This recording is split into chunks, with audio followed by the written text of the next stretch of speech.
Okay, let's take a look at creating some 3D views, some camera views. We've done this before when we did the Revit exercise, but this is just a refresher to help you out. Once you're done with creating your roof, your floors, and your ceilings, I'd like you to begin working on creating these 3D camera views so that you can work on your renderings. We want to add materials, we want to add lights, and create those renderings, a few different rendered views of our house. So to do that, I want to work from the View tab and the down arrow for 3D View and choose Camera. This allows me to place the camera essentially where a person might be standing, and then the next thing is to place the target. And I want to pull that target outside of the area that I'm actually looking to include as part of this camera view. Once I click, here's my view. Now, you might need to adjust, so these blue grips allow us to adjust a little bit. You can pull the angle out a little bit, widen that view a little bit, maybe not so much ceiling. So that's kind of a good start right there for this area.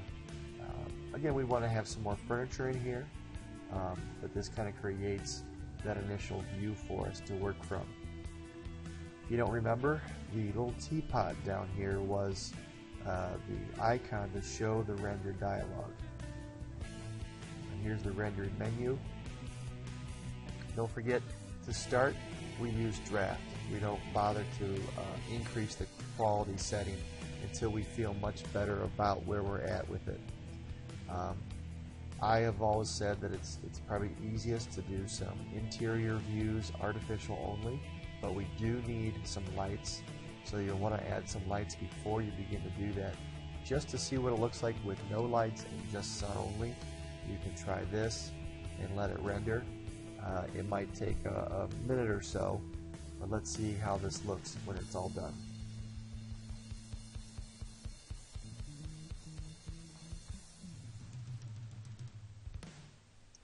Okay, right away you can look and tell, oh, not what we're looking for. The sun is extremely bright in the back of the house. We have a whole lot of reflection on the floor. Of course, we haven't done anything with the materials on the walls. You'll want to change the wall colors. You'll want to change the ceiling color.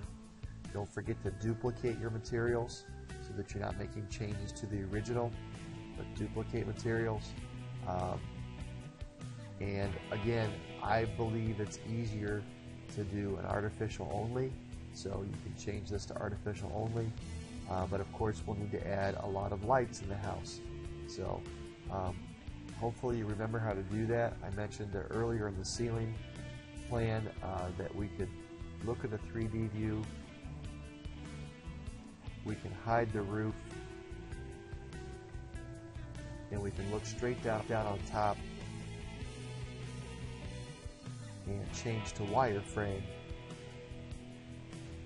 to get a better sense of where items are located, so that when we go to add some lights, maybe I'll start with some recessed lights, our recessed cam.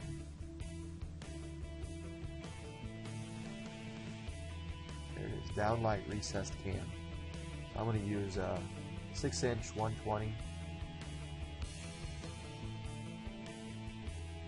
And probably want to be a little more careful about how you put these in, but I'm going to go quick just so I can get through this with you. Place a few lights there. Maybe there's some lights above the table.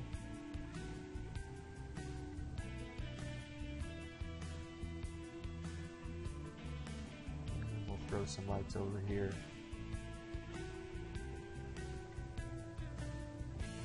In the living area.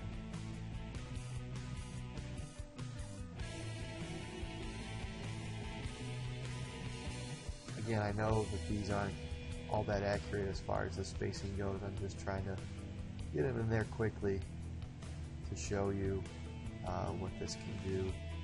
I think we've all done this before, but I want to make sure that everyone's clear on this. So I'll head back to my 3D view over here in my project browser, 3D view 1. You can see the lights in the ceiling there.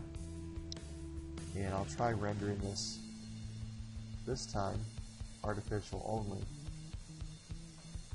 And let's see what happens.